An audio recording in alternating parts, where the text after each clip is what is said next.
Hey, what's up? This is Ricardo at Parts People, and in this video, we'll outline the steps for completing a part replacement on your Dell PC. Visit our website and use this coupon for a 5% off discount.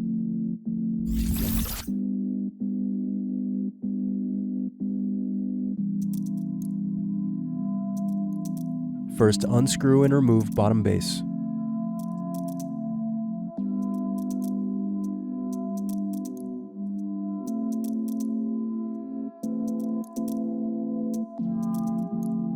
Now unscrew battery. Next, unscrew and remove battery. Now unscrew and remove bracket. Next, disconnect antenna cables and remove wireless card. Then disconnect display cables from motherboard.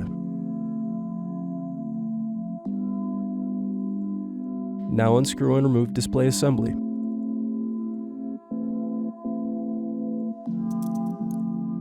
Next, disconnect DC jack.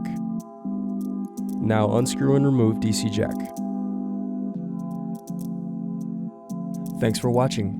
Don't forget to like and subscribe if you enjoyed this video. And if you need more, check out this playlist to watch other tutorials for your laptop. You can also click here to find parts for your laptop at partspeople.com.